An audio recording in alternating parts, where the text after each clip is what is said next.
اللہ تعالیٰ نے انہی آیتوں میں فرمایا، آیت نمبر 42، اللہ یتوفی الانفس حین موتها والتی لم تمت فی منامها۔ جن لوگوں کو برزخی زندگی سمجھ میں نہیں آتی ان کو اللہ نے سمجھایا ہے ایک مثال سے۔ اللہ کہتے ہیں جب تم سوتے ہو، نیند میں جاتے ہو، تو تمہارا اس دنیا سے کنیکشن ختم، اس میں بھی اللہ تمہاری روح کو قبض کرتا ہے۔ کون کرتا ہے روح کو قبض؟ یہ تو سائنسدانوں نے سو کے دیکھ لیا تو ایمان لے آئے، نہیں دیکھا ہوتا تو سائنس نیند کو بھی نہیں کبھی مانتی کہ یہ بھی کوئی چیز ہے۔ ہم تو جو چیزیں دیکھ رہے ہیں ان کو ایکسپٹ کرتے چلے جا رہے ہیں، تو اب مر کے کسی نے دیکھا نہیں ہے اس لیے اس کا انکار کر دیتے ہیں۔ تو اللہ کہتے ہیں جیسے نیند میں تمہاری روح اللہ قبض کر لیتا ہے، تو ایسے ہی سوتے میں بھی تمہاری روح قبض ہوتی ہے۔ نہ نیند میں فنا ہوتے ہو نہ موت کے بعد فنا ہوتے ہو، سارا کھیل کس کا ہے؟ روح کا کھیل ہے یہ۔ فَيُمْسِكُ الَّتِي قَضَىٰ عَلَيْهَا الْمَوْتِ، جب نیند میں تمہاری روح اللہ کھینچ لیتا ہے تو جس کو زندہ کرنا ہوتا ہے دوبارہ روح لوٹا دیتا ہے، مڑ جاتے ہیں۔ جس کو موت دینی ہوتی ہے اس کی روح کو روک لیتا ہے۔ کتنے لوگ سوتے میں مر جاتے ہیں نا، اس کی روح کو کھینچ لیتا ہے۔ تو یہ روح ہے، اور روح کو سائنس ایکسپلین نہیں کر سکتی۔ آپ کو پتا ہے کچھ چیزوں کو ایکسپلین کیا جا ہی نہیں سکتا، وہاں انسان ہتھیار ڈال دیتا ہے۔ جیسے آپ دماغ کو سمجھنے کی کوشش کریں گے تو سائنسدان یہ کہتے ہیں پاسبل ہی نہیں ہے، کیونکہ دماغ کو آپ سمجھیں گے دماغ سے ہی، تو اس کے لیے کوئی آپ کے دماغ سے اوپر کا دماغ ہوگا جو آپ کے دماغ کو پڑھے گا، پھر آپ سمجھ پائیں گے۔ اور اوپر کا دماغ، اوپر سے مراد ہمارے مینٹل لیول سے اوپر کسی کا مینٹل لیول ہوگا تو وہ سمجھے گا، وہ اللہ ہی سمجھ سکتا ہے۔ ہم تو سوچیں گے اسی دماغ سے سوچیں گے نا، اور اس دماغ کی ایک لمٹ ہے، اس سے آگے وہ دماغ بڑھ نہیں سکتا، تو یہ پاسبل ہی نہیں ہے۔ سمجھتا ہو کہ نہیں سمجھتے ہو؟ تو اسی طرح سے روح کا بالکلیہ سمجھنا یہ کسی کے لیے ممکن ہے ہی نہیں، اور روح ہی حیات ہے، لہذا حیات کو حقیقی معنی میں سائنس ایکسپلین کر ہی نہیں سکتی۔ اللہ نے اس کو دو لفظوں میں ایکسپلین کر دیا کہ اللہ کی کلمہ کن کی طاقت سے جو انسان میں زندگی پیدا ہوتی ہے، اس زندگی کا نام کیا ہے؟ حیات ہے۔ سمجھتے ہو کہ نہیں سمجھتے ہو؟ اسی سے یہ بھی پتا چل گیا کہ جناب، اب پھر وہی اختلافی مسئلے آ جاتے ہیں، ہم آ گئے تو مٹانے دو نا، یہ بھی اجماعی مسئلہ ہے نا حضرت عیسیٰ کی حیات۔ جناب پروفیسر غامدی صاحب کہتے ہیں کہ قرآن مجید میں آتا ہے یا عیسیٰ انی متوفیکا، اے عیسیٰ میں تجھے وفات دوں گا، ورافعک الیہ، اور میں تجھے اپنی طرف اٹھا لوں گا۔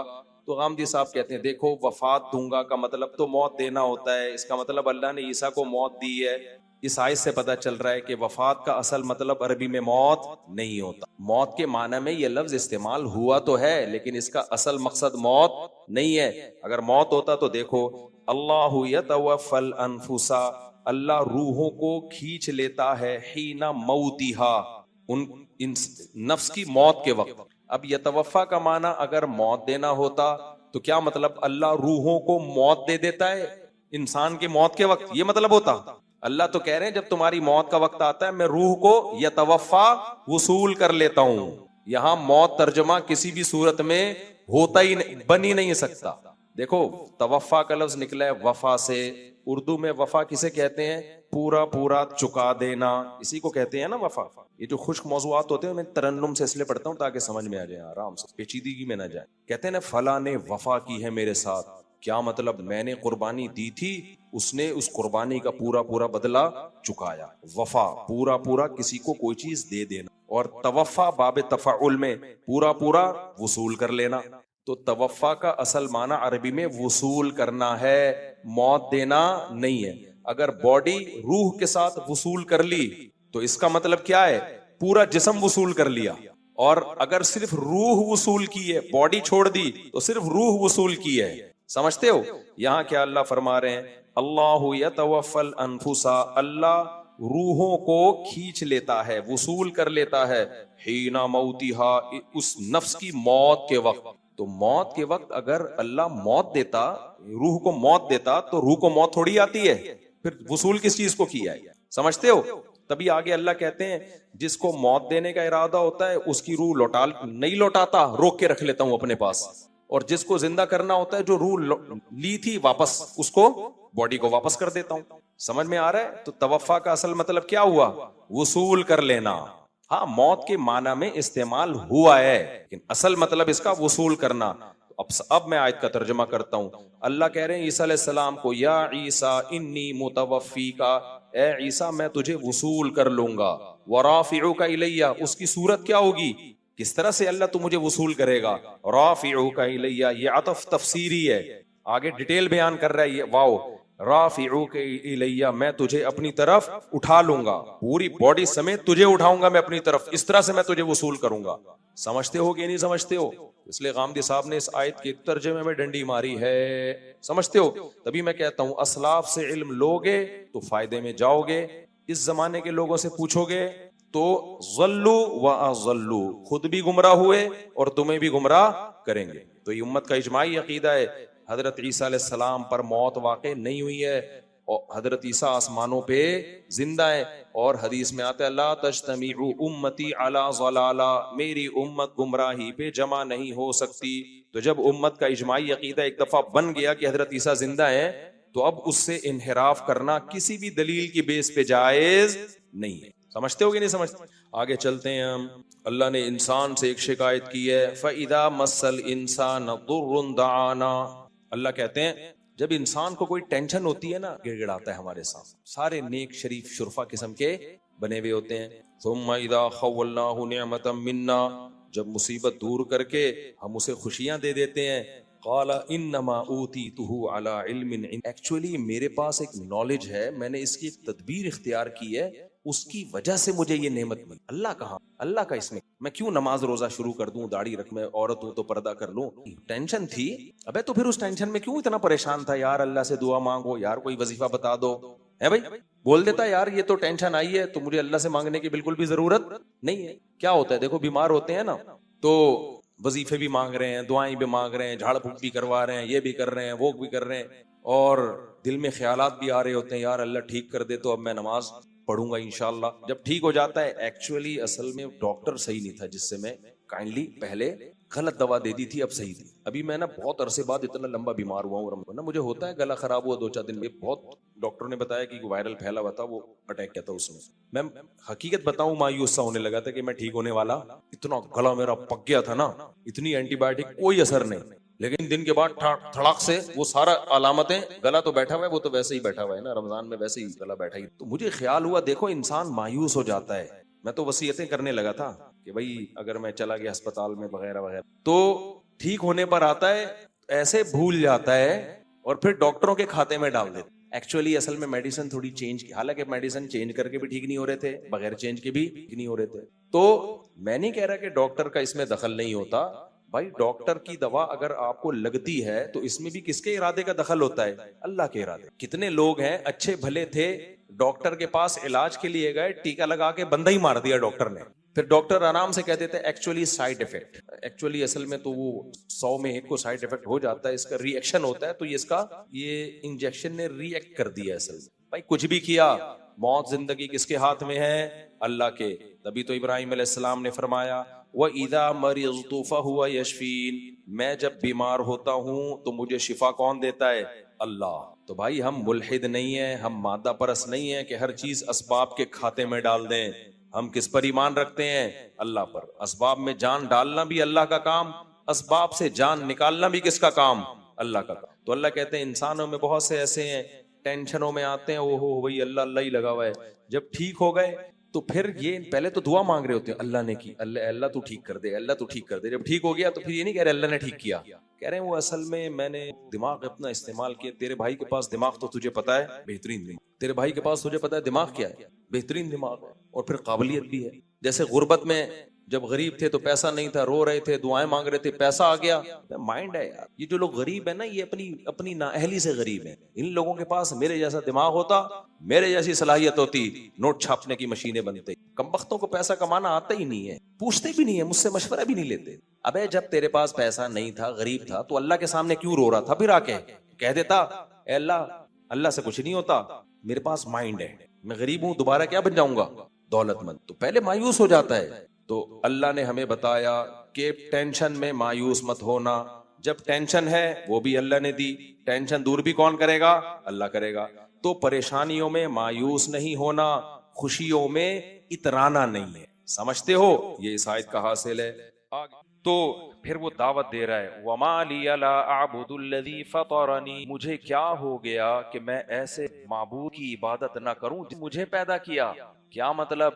یہ پیغمبر تمہیں اپنی طرف تھوڑی بلا رہے ہیں، یہ کس کی طرف بلا رہے ہیں؟ اللہ کی طرف بلا رہے ہیں، تو ان کا تھوڑی مفاد ہے۔ آج جتنے پیر ہیں نا جاہل، لیبل اللہ کا لگاتے ہیں، ناموس رسالت کا لگاتے ہیں، دعوت کس کی طرف دیتے ہیں؟ اپنی طرف، عقیدت اپنی دل میں بٹھاتے ہیں۔ دیکھو ہم 5 ٹائم نماز پڑھتے ہیں، فجر میں 2 سنت 2 فرض، کتنے سجدے ہو گئے؟ 4 سجدے اور 4 سجدے، 8 سجدے ہو گئے نا۔ کوئی ایک سجدہ بھی محمد صلی اللہ علیہ وسلم کو کیا ہم نے کبھی؟ جنہوں نے ہمیں دعوت دی دین کی، جن پر ہم ایمان لے کر آئے۔ پھر ظہر میں کتنے سجدے؟ 4 دونی 8، 16، 17، 18، 19، 20 سجدے جو سنت موقدہ۔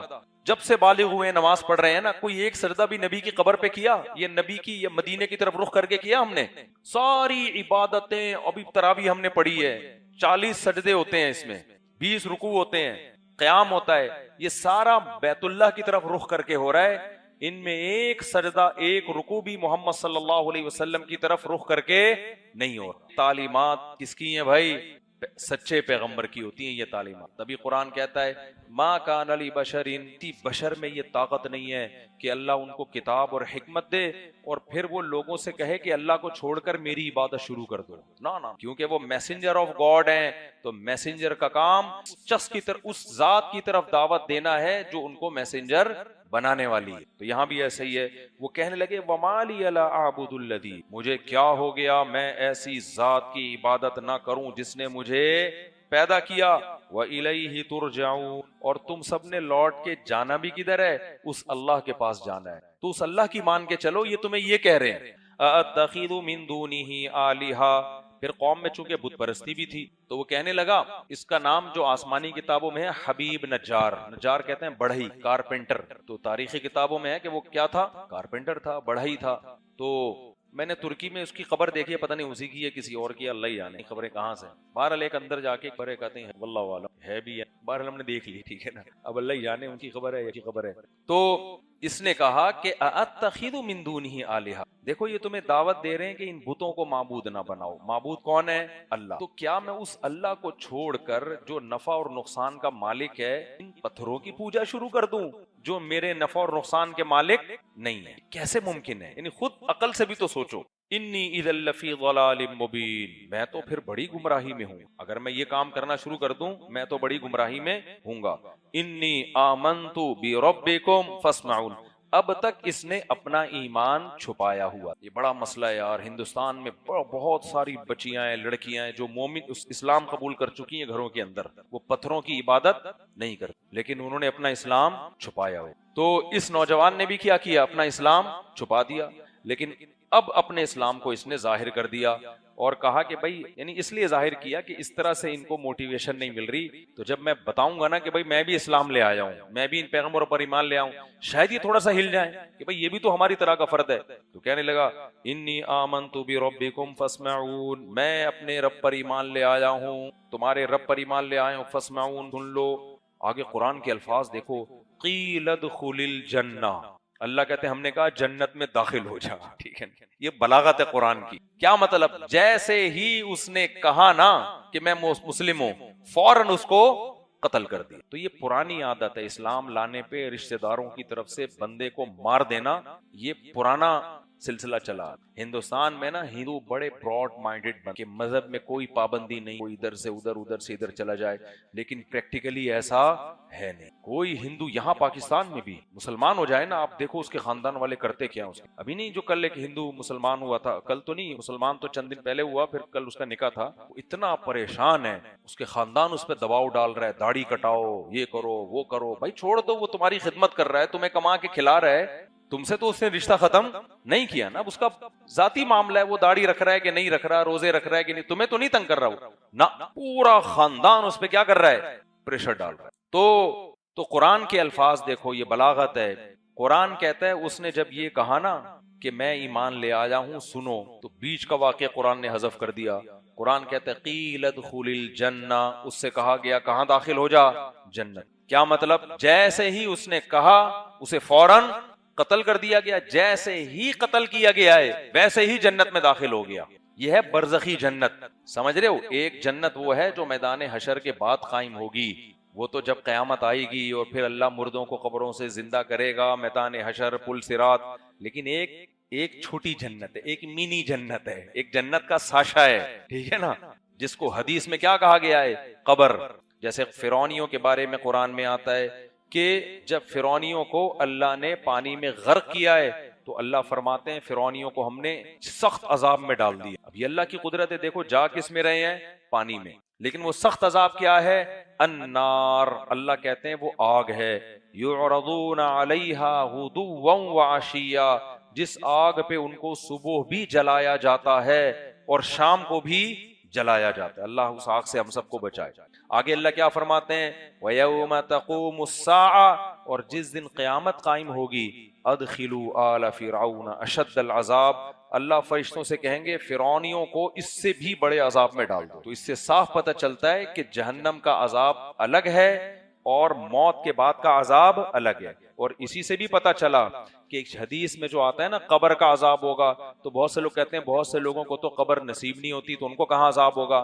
تو بھائی قبر کے عذاب سے مراد ہے موت اور میدان حشر کے بیچ کا جو ٹائم ہے، اس کو قبر کہا گیا ہے، کیونکہ عام طور پر قبر میں ہی بندہ دفن ہوتا ہے، اس لیے اس کو تعبیر قبر سے کیا گیا ہے، ورنہ قبر کا ہونا ضروری نہیں ہے. ابے کیا ہو گیا؟ دیکھو قرآن کیا کہتا ہے؟ ادخلوا اغرقوا فادخلوا نارا.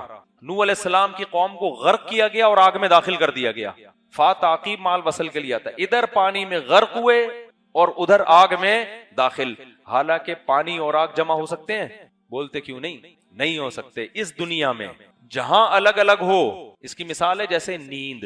آپ ایئر کنڈیشن روم میں سو رہے ہو بستر پہ، جب تک آپ جاگ رہے ہو آپ اس جہاں میں ہو، جیسے ہی آپ نیند میں گئے آپ ایئر کنڈیشن روم سے نکل. اب آپ کی باڈی پہ جو روح پہ حالات گزرتے ہیں وہ اچھے بھی ہو سکتے ہیں، اور تبھی ایئر کنڈیشن روم میں سوتا ہوا آدمی بھی اتنا خطرناک خواب بعض دفعہ دیکھتا ہے کہ وہ سمجھتا ہے میں کانٹوں پہ سو رہا ہوں، چیخ مار کے اٹھتا ہے، پتہ چلتا ہے یہاں تو حسین لیلائیں لہرا رہی ہیں. بھائی دور سے دیکھا انڈے ابل رہے ہیں، قریب جا کے دیکھا گنجے اچھل رہے ہیں. دور سے دیکھا حسینائیں بال سکھا رہی ہیں، قریب جا کے دیکھا بھینسیں دم ہلا رہی ہیں. خیر، تو خواب میں بہت کچھ ہوتا ہے نا، بہت کچھ ہوتا ہے خواب میں. خواب میں آگ میں بھی جل سکتا ہے انسان، آگ میں بھی اپنے آپ کو جلتا ہوا محسوس کر سکتا ہے، حالانکہ وہ بستر پہ ہوتا ہے، وہاں پر آگ نہیں ہوتی. تو یہ جو عقل پرست لوگ ہیں نا، جو عقل کو شریعت سے آگے لے کے جاتے ہیں، یہ اکثر یہ سوال کرتے ہیں کہ بھائی قبر میں تو ہمیں کچھ نظر نہیں آ رہا ہوتا، تو آگ کہاں سے آ گئی، سانپ بچھو کہاں سے آ گئے؟ بھائی صاحب، جیسے سوتے ہوئے آدمی کے پاس آپ بیٹھے ہوئے ہوتے ہو تو خواب میں سانپ بھی کاٹ دیتا ہے اس کو، خواب میں اس کو چڑیلیں بھی تنگ کرتی ہیں. اب وہ اٹھ کے کہہ رہے ہیں کہ مجھے چڑیل نظر آئی، آپ کو ہم تو یہاں بیٹھے ہوئے ہیں، یہاں تو میرے علاوہ کوئی بھی نہیں آیا. اب میں ہی اگر تو چڑیل لگ رہا ہوں تو ایک الگ بات ہے. ہم جب چھوٹے بچے تھے نا تو ہمیں کوئی اپنا خواب آ کے سناتا تھا نا، کہتا تھا ابے تو مجھے کل خواب میں آیا ہے، ہم کہتے تھے جھوٹ بول رہا ہے، میں تو اپنے گھر میں تھا، میں تو خواب میں آیا ہی نہیں. ہم ایسے کہہ رہے ہوتے تھے. وہ کہتا تھا بھائی تم آئے ہو، میں کہتا بھائی کہاں سے آ گیا، ہم تو یہاں بیٹھے ہوئے تھے. تو جو بچپنے میں انسان اعتراض کرتا ہے نا، وہی اعتراض بڑے ہو کر برزخی زندگی. تو برزخ کی زندگی ایک الگ جہاں ہے، وہ جہاں اور یہ جہاں آپس میں جمع ہو سکتے ہیں. اسی سے نبی صلی اللہ علیہ وسلم کی جو حیات ہے قبر کی، وہ مسئلہ بھی حل ہو گیا. بھائی نبی صلی اللہ علیہ وسلم قبر میں زندہ ہیں، لیکن وہ زندگی برزخی قبر میں ہے، لیکن اس کا محل یہی قبر ہے. جیسے آپ جب عالم خواب میں ہوتے ہو تو کہاں کہاں گئے ہوئے ہوتے ہو، کیا کچھ دیکھ رہی ہوتی ہے آپ کی روح، لیکن اس روح کا اس جسم سے تعلق ہوتا ہے کہ نہیں ہوتا؟ اور وہ جسم کہاں ہوتا ہے؟ اسی بستر پہ ہوتا ہے. تو روح کا اس بستر سے کنیکشن ختم نہیں ہوتا. تو ہمارے نبی صلی اللہ علیہ وسلم کو بھی اللہ نے قبر میں بہت طاقتور برزخی حیات دی ہے، جو کسی کو اتنی پاورفل حیات نہیں ملی. لیکن اس حیات کا تعلق کس سے ہے؟ اسی جسد اطہر سے. تو علیین میں بھی ہے آپ صلی اللہ علیہ وسلم کی روح، جنت میں بھی ہے آپ صلی اللہ علیہ وسلم کی روح، لیکن اس روح کا اس جسم سے تعلق ختم نہیں ہوا، کیونکہ یہ دونوں جہان الگ الگ جہان ہیں. یہ دونوں جمع ہو سکتے ہیں ایک ہی ٹائم پہ، کہ برزخ میں آپ علیین میں ہو اور اس مادی قبر میں کہاں ہو؟ اسی قبر کے اندر ہو. سمجھتے ہو کہ نہیں سمجھتے؟ تو لوگوں نے چونکہ اس کو الگ الگ جہان، ایک ہی جہان فرض کر لیا، اس لیے وہ تطبیق ان سے ہوتی نہیں ہے کہ بھائی روح جب علیین میں ہے تو قبر میں کیسے ہو گئی، قبر میں ہے تو علیین میں کیسے ہو گئی. بھائی یہ قبر مادی قبر ہے اور جو علیین ہے وہ برزخی قبر میں ہے. سمجھتے ہو کہ نہیں سمجھتے؟ تو دونوں الگ الگ جہاں ہیں. تو اسی وجہ سے مردے کو جب ہم قبر میں دفناتے ہیں نا تو دیکھنے میں کچھ بھی نہیں ہوتا، لیکن اس کے اوپر جو آفت گزر رہی ہوتی ہے یہ وہ ہی جانتا ہے۔ تو قرآن سے ہمیں یہ پتہ چلتا ہے اغرقوا فادخلوا نارا، اللہ کہتے ہیں قوم نوح کو غرق کیا گیا اور آگ میں داخل، جیسے ہی وہ ڈوب کے ان کی روح نکلی ہے نا تو اب ان کو یہ نہیں محسوس ہو رہا تھا ہم پانی میں ہیں، اب ان کو کیا محسوس ہو رہا تھا ہم آگ میں۔ اللہ بچائے ہمیں سب کو آگ سے۔ آج جو فرعون کی لاش مصر میں رکھی ہوئی ہے تو ہمیں تو اس کا باڈی نظر آتی ہے، لیکن قرآن کیا کہہ رہے ہے، صبح اور شام آگ میں جلایا جاتا ہے، اس چیخیں مارتا ہے وہ، ہمیں تو نظر نہیں آ رہا، بالکل ایسے جیسے سوتا ہوا آدمی ہمیں سکون کی نیند میں نظر آتا ہے۔ تو راک کو جلا دیا جائے، پہاڑوں پہ پھینک دیا جائے، اللہ کہتا ہے قد علمنا ما تنقص الارض منہم، تمہاری باڈی کا جو جو حصہ جہاں جا رہا ہے ہم اس سے غافل نہیں ہیں، اللہ غافل نہیں ہے۔ تو یہاں بھی ایسے ہی، اب دیکھو مجھے بڑا مزہ آتا ہے اس آیت میں، اللہ کہتے ہیں اس شخص نے کہا کہ میں ایمان لے آیا، جیسے ہی کہا اللہ نے کہا جنت میں داخل ہو، سیکنڈوں کے اندر کہاں گیا ہے جنت، حالانکہ اس کی لاش تڑپ رہی ہوگی جب انہوں نے گردن اڑائی ہو، جیسے ہی کہا نا انہوں نے فوراً قتل کر دیا اس کو، وہ تیری ایسی تو نے مذہب چھوڑ دیا۔ اور اگلے الفاظ اس سے بھی زیادہ مزے کے ہیں، اس سے بھی زیادہ مزے کے، جیسے ہی گردن اڑائی ہے نا اس کی، لاش تو ادھر تڑپ رہی ہے لیکن اللہ کیا کہتے ہیں، ہم نے کہا جنت میں داخل، تو پتہ ہے کیا کہتا ہے، قال یا لیت قومی یعلمون، ہائے کاش میری قوم یہ منظر اپنی آنکھوں سے دیکھ لے، کہ وہ سمجھ رہے ہیں ہم نے قتل کر کے ہلاک کر دیا اور میں اس جہان سے اس جہان میں شفٹ ہو کے کہاں جا رہا ہوں، جنت کے باغات میں جو برزخ کی جنت تھی، کاش میری قوم یہ منظر دیکھ لے۔ کتنا تھوڑا سا فاصلہ ہے سیکنڈوں کا، سمجھ رہے ہیں، جیسے نیند میں اور جاگنے میں سیکنڈوں کا فاصلہ ہوتا ہے کہ نہیں ہوتا؟ آپ جب جاگ رہے ہو آپ کے سامنے وسیم کے علاوہ کوئی اور صاحب بیٹھے ہوئے ہیں، نے تو منع کر دیا نام لینے سے، غفار کے علاوہ کوئی اور صاحب بیٹھے ہوئے ہیں، تو ادھر آپ کی آنکھ، یا اور اچھی مثال دیتا ہوں نا، بیگم سے پھڈا ہو رہا ہے، دوسری شادی نہیں کرنے دے رہی، اکثر لوگوں کے یہ پھڈے ہوتے رہتے ہیں، آپ غم کی حالت میں لیٹ گئے، بیگم بیٹھی ہوئی ہے گھور کے دیکھ رہی ہے، آپ ڈپریشن میں ٹینشن میں، اسی میں آپ کی آنکھ لگی اور آپ ابھی سیکنڈوں کے اندر یہ کام ہوتا ہے، اور خواب کیا شروع ہوا، دولہا بنے ہوئے وہ 4 دلہنیں بیٹھی، ہوتا ہے کہ نہیں ہوتا؟ کتنے لوگوں کے ساتھ ہوا یہ؟ اب آپ کی ایک دم آنکھ کھلی تو آپ نے کہا بیگم میں تو دولہا بنا ہوا بیٹھا تھا اور 4 بیگمیں بیٹھی ہوئی تھی دلہن بنی، بیگم کہے گی تو ابھی میرے سامنے گپ شپ لگا رہا تھا، میں تجھے دھمکیاں دے رہی اور ابھی میرے بھائی آنے والے ہیں تجھے کوٹنے کے لیے، ڈنڈے لے کے پہنچ رہے ہیں وہ، اور 1 سیکنڈ کے اندر تیری شادی بھی ہو گئی، تو آپ کیا کہو گے؟ بیگم وہ اگلے جہاں میں ہوئی ہے اور اس جہاں سے اس جہاں پہنچنے میں سیکنڈوں کا ٹائم لگتا ہے، زیادہ ٹائم نہیں لگتا۔ تو اللہ کیسے ہمیں یقین دلا رہا ہے لیکن دکھا نہیں رہا، اور کمال کی بات ہے یار، ہمیں تو دکھایا، میں نے تو شہیدوں کے خون کی خوشبو سونگھی ہے، یہ تو دکھا دیا نا اللہ نے دنیا میں۔ صحیح بخاری مسلم کی حدیث ہے کہ شہید کے خون میں میدان حشر میں جب شہید آئے گا نا اس کا زخم بہ رہا ہوگا، زخم جاری ہوگا۔ دیکھو زخم کا جاری ہونا کمال نہیں ہے، عیب ہے، ہر شخص چاہتا ہے میرا زخم رک جائے، جو بھی اللہ کی راہ میں جہاد میں زخمی ہوگا وہ چاہے گا میرا زخم کیا ہو، رک جائے نا، لیکن نبی صلی اللہ علیہ وسلم فرمایا جو اللہ کی راہ میں زخمی ہوگا نا تو قیامت کے دن جب آئے گا تو زخم بہ رہا ہوگا، رکا ہوا نہیں ہوگا، کیوں؟ تبھی تو اللہ کو کہہ سکے گا کہ اللہ تیرے راستے میں میرا زخم بہا ہے، کچھ ٹائم کے لیے ہم نے بھی زخم بہایا ہے، اسی سے تو فضیلت ثابت ہوگی۔ تو اللہ کو اس زخم کا بہنا اتنا پسند ہوگا، اللہ کہے گا بہتے ہوئے زخم کے ساتھ آ، ٹھیک ہے نا، بہتے ہوئے زخم کے ساتھ آ، میں چاہتا ہوں اسی انداز سے تو میرے سامنے آئے۔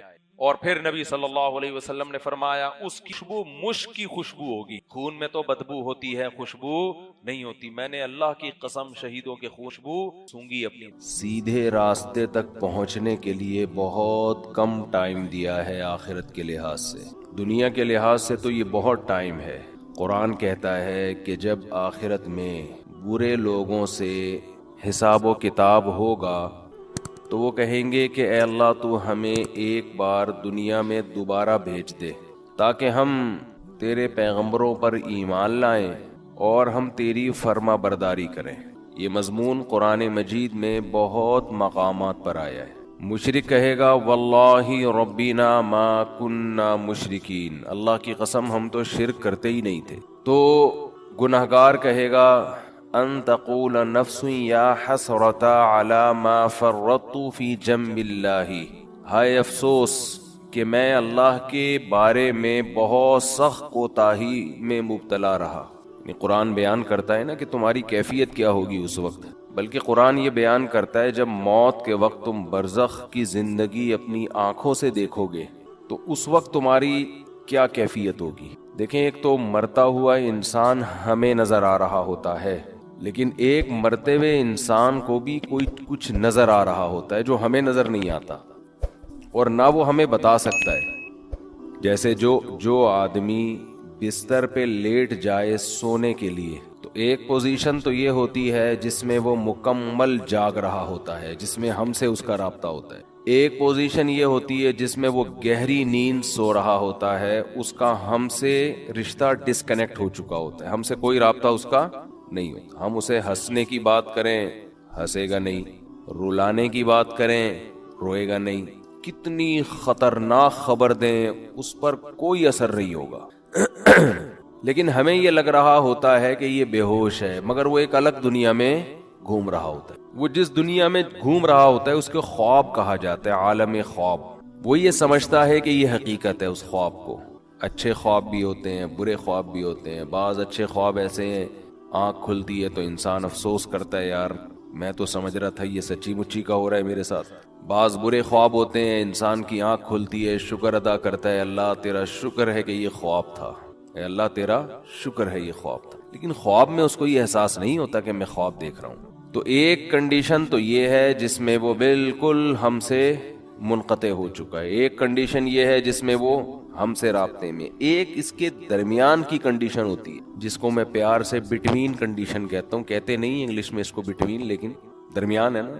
دیسی انگلش ایسے ہی ہوتی ہے، کوئی بھی لفظ ادھار لے کے کہیں بھی لگا. تو بالکل درمیانی کنڈیشن کیا ہوتی ہے جس میں وہ آدھا جاگ رہا ہوتا ہے اور آدھا سو رہا ہوتا ہے. کچھ یہاں کی بھی سن رہا ہوتا ہے، ہمیں لگتا ہے کہ یہ سویا نہیں ہے ابھی، لیکن تھوڑا غائب دماغ بن چکا ہوتا ہے. کچھ چیزیں اس کو وہاں کی خواب کی نظر آ رہی ہوتی ہیں. بالکل یہی کنڈیشن قرآن و سنت سے پتہ چلتا ہے کہ جب انسان کی موت واقع ہونے والی ہوتی ہے تو ایک کنڈیشن یہ ہوتی ہے جس میں وہ مکمل حی ہے، مکمل زندہ ہے، جس میں وہ ہم سے بات چیت کر رہا ہوتا ہے. ایک کنڈیشن یہ ہوتی ہے جس میں وہ مکمل اس کی ڈیتھ ہو چکی ہوتی ہے، اس میں ہمارا اس سے کوئی رابطہ نہیں ہے. اس پہ جو گزر رہی ہے وہ جانے اور اللہ جانے. جیسے حضرت عمر نے فرمایا نا کہ حدیث میں آتا ہے نا کہ جو برا آدمی ہے جب اس کی میت کو قبر کی طرف لے کر جاتے ہیں تو کہتا ہے کہ تم مجھے کہاں لے کے جا رہے ہو، اور اچھے آدمی اچھا کیا کہتا ہے، مجھے جلدی لے کر جاؤ. یہ برزخ کی باتیں ہیں جو وہ خود دیکھ رہا ہے. لیکن ایک حالت مرنے والے کی ایسی ہے جس میں وہ آدھا عالم برزخ میں اور آدھا عالم دنیا میں. اس کنڈیشن کو سکرات موت کہا جاتا ہے. سمجھ رہے ہیں بات کو؟ کیونکہ یہاں شرعی احکام چینج ہو جاتے ہیں. شریعت میں کچھ احکام ایسے ہیں کہ ابھی اس کا حکم کچھ اور ہے، مرنے کے بعد کچھ اور ہے. تو جب انسان مکمل حیات میں ہو تو اللہ نے اس کے لیے توبہ کا دروازہ کھولا ہوا ہے. چاہے اس کو 100% یقین ہو جائے کہ میں نے کل مرنا ہے یا 1 گھنٹے بعد مرنا ہے، لیکن توبہ کا دروازہ اس کے لیے بولے کھلا ہوا. ایک آدمی نے ساری زندگی گناہوں میں گزاری، کفر میں، الحاد میں، شرک میں، خدا کا انکار کرتا رہا، اللہ کے ساتھ شرک کرتا رہا، شراب پیتا رہا، زنا کرتا رہا. 90 سال گزار دیے اس نے.